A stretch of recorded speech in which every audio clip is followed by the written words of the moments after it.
आजच्या या सखोल चर्चेत आपण एका अशा साहित्यकृतीचा वेध घेणार आहोत जिथे जिथे शब्दांच्या माध्यमातून निर्माण केलेला थरार कोणत्याही दृश्य माध्यमाच्या म्हणजे सिनेमा वगैरेच्या मर्यादा ओलांडून जातो. हो, नक्कीच. म्हणजे जेव्हा आपण शब्दांची ताकद बघतो ना ती खूप वेगळी असते. अगदी बरोबर. विचार करा, एका घनदाट काळोख दाटलेल्या जंगलाची पार्श्वभूमी आहे.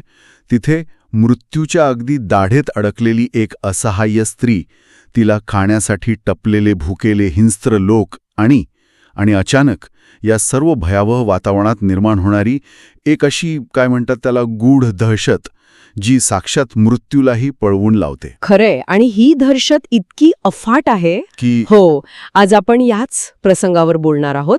ही चर्चा बाजिंद या कथेच्या 48व्या पानावरील एका अत्यंत प्रभावी आणि वर्णनात्मक उतार्यावर आधारित आहे. बरोबर. या चर्चेचं मुख्य उद्दिष्ट हेच आहे की लेखकाने केवळ शब्दांच्या माध्यमातून हे भव्य आणि रहस्यमय चित्र कसं उभं केलं आहे. बाजिंद या मध्यवर्ती पात्राची ओळख करून देताना निसर्गाचा आणि मानवी मनातील आदिम भीतीचा वापर कसा केला गेलाय हे आपल्याला बघायचं आहे. आणि हे सगळं एखाद्या मोठ्या बजेटच्या हॉलिवूड चित्रपटातील लार्जर दॅन लाईफ प्रवेशापेक्षाही कसं सरस ठरतं हे उलगडून दाखवणं हा आपला आजचा हेतू आहे. नक्कीच. तर आपण जर या उतारेच्या सुरुवातीच्या दृश्याकडे लक्ष दिलं, तिथे वापरलेले तपशील केवळ एक चित्र उभं करतात नाहीत, तर ते वाचकाच्या मनात एक प्रकारची प्रचंड अस्वस्थता निर्माण करतात. हो, मी तर म्हणेन की या उतार्याचं सर्वात मोठं वैशिष्ट्य म्हणजे लेखकाने सुरुवातीपासूनच प्रस्थापित केलेली भयावह वातावरणाची पकड. म्हणजे बघा ना, तिथे एका विशाल शिळेवर म्हणजे मोठ्या दगडावर कोरलेल्या चित्रविचित्र आकृती आहेत. आणि त्याच परिसरात एका उंच झाडाच्या फांदीवर चक्क एक मनुष्याचा सांगाडा उलटा लटकलेला आहे. हो, हे दृश्य मानवी मनातील नैसर्गिक क्रमाला पूर्णपणे छेद देणारे. सांगाडा उलटा लटकलेला असणं, ज्याचे पाय वर आणि हात खाली आहेत, हे केवळ मृत्यूचं प्रतीक नाहीये. नाही, अजिबात नाही. तिथे घडलेल्या अत्यंत अमानुष आणि काय म्हणतात त्याला क्रूर घटनांचं ते एक मूक प्रतिनिधित्व करतं. ही दृश्य वाचकाला जाणीव करून देतात की या जंगलात निसर्गाचे सामान्य नियम अजिबात लागू होत नाहीयेत. इथे क्रूरतेची एक वेगळीच पातळी अस्तित्वात आहे. खरंय. आणि तिथेच सावित्री या पात्राची अवस्था या भयानक पार्श्वभूमीला अधिक गडद करते. ती जीवाच्या आकांताने पळत असते आणि पळताना दगडाला धडकून तिचं खाली पडणं आणि त्याच क्षणी तिच्या मागावर असलेल्या लोकांचं तिथे पोचणं, तो कथेतील तणाव अगदी शिगेला पोचवतो. हो ना. आणि या संपूर्ण प्रसंगात सर्वात धक्कादायक बाब म्हणजे त्या पाठलाग करणाऱ्या लोकांची प्रतिक्रिया. ते लोक सावित्रीला त्या असहाय्य अवस्थेत बघून मनस्वी खुश होतात. अगदी बरोबर. हे वाक्य खूप काही सांगून जातं.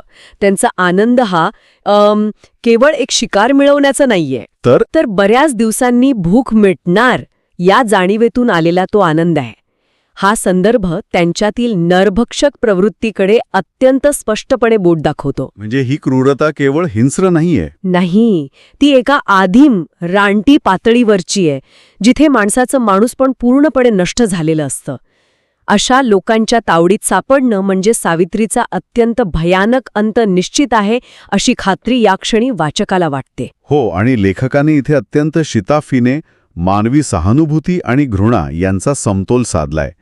आपली संपूर्ण सहानुभूती सावित्रीच्या बाजूने असते आणि त्याचवेळी त्या भुकेल्या रानटी लोकांबद्दल कमालीची घृणा निर्माण होते. नक्कीच.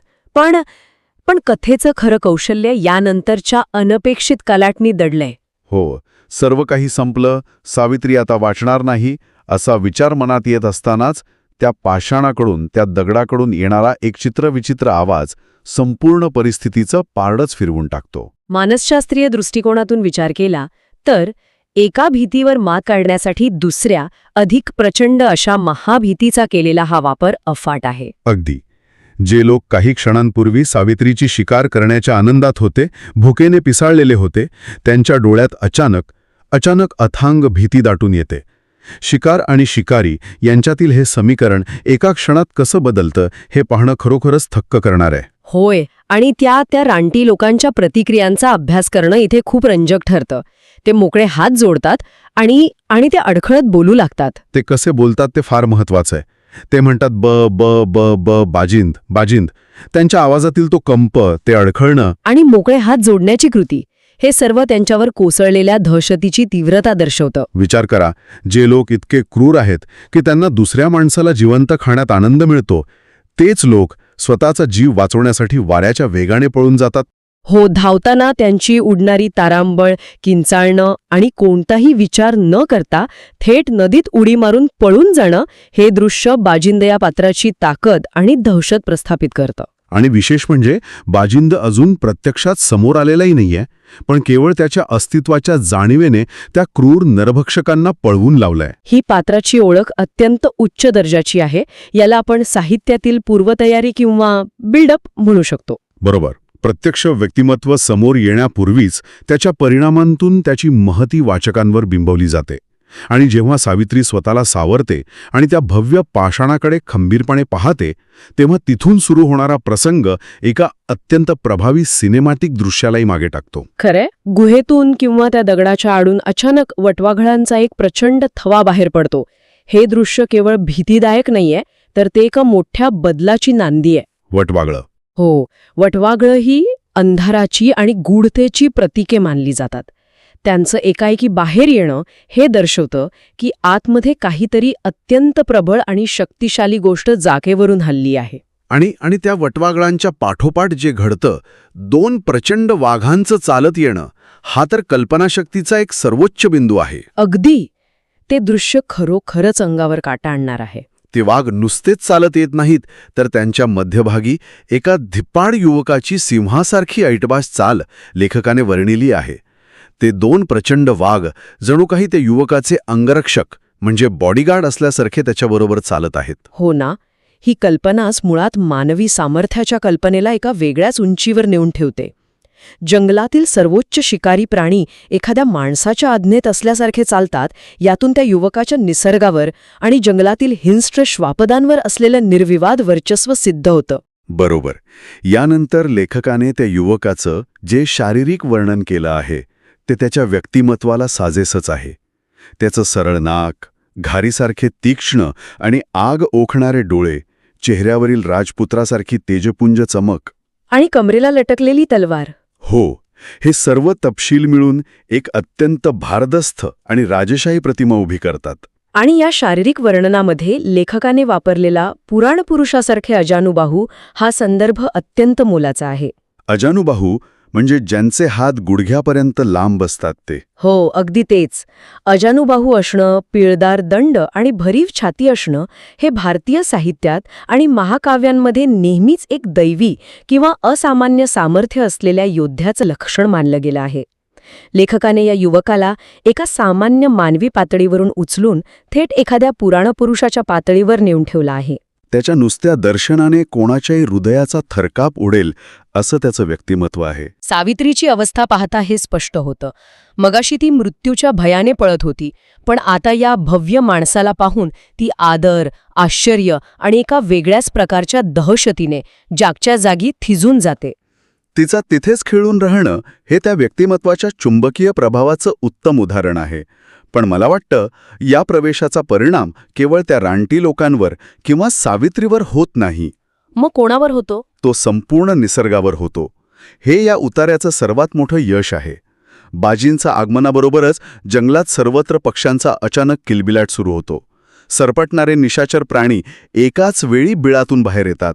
आणि जंगली प्राणी अस्वस्थ होऊन किंचाळू लागतात. हो, हा निसर्गाचा क्षोभ खरोखरच अचंबित करणार आहे.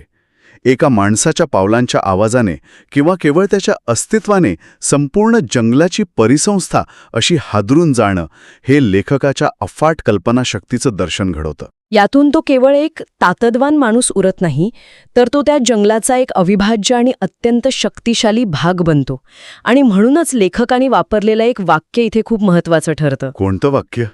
जणू काही तो युवक या सर्व जंगलाचा नव्हे, तर सभोवतालच्या अणुरेणूचा स्वामी होता. बापरे, अणुरेणूचा स्वामी. हो, हे वाक्य या संपूर्ण प्रसंगाचा गाभा आहे.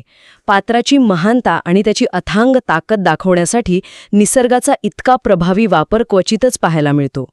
तो युवक केवळ जमिनीचा किंवा प्राण्यांचा मालक नाही, तर तिथल्या हवेचा, मातीचा, प्रत्येक कणाचा तो स्वामी असल्याचा भास निर्माण होतो. ही अशी संकल्पना आहे जी मानवीय अस्तित्वाला निसर्गाच्या सर्वोच्च स्थानी नेऊन बसवते. निसर्ग जणू काही त्याच्या आगमनाने बिथरला आहे किंवा एका वेगळ्याच पातळीवर त्याला मानवंदना देत आहे. हे द्वंद्व लेखकाने अत्यंत कुशलतेने हाताळला आहे. कथेचा कळस आणि वाढत जाणारा तणाव याच निसर्गाच्या प्रतिक्रियेतून निर्माण होतो. अगदी. तो महत्वाकांक्षी नजरेचा युवक जसजसा सावित्रीच्या जवळ येऊ लागतो तसतसा जंगलातील रातकिडे, पक्षी, वटवाघळं आणि असंख्य लहान मोठ्या जीवांचा गोंगाट प्रचंड प्रमाणावर वाढू लागतो. आणि हा वाढत जाणारा गोंगाट वाचकांच्या मनात आणि सावित्रीच्या मनात एकाच वेळी प्रचंड ताण निर्माण करतो. एक प्रकारचा सेन्सरी ओव्हरलोड. हो ना. सुरुवातीची जी भयानक शांतता होती तिची जागा आता एका असह्य आणि कानठळ्या बसवणाऱ्या कोलाहलाने घेतलीये.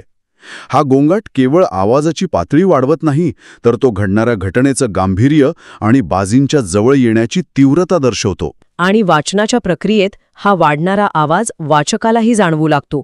इतकं ते वर्णन जिवंत आहे.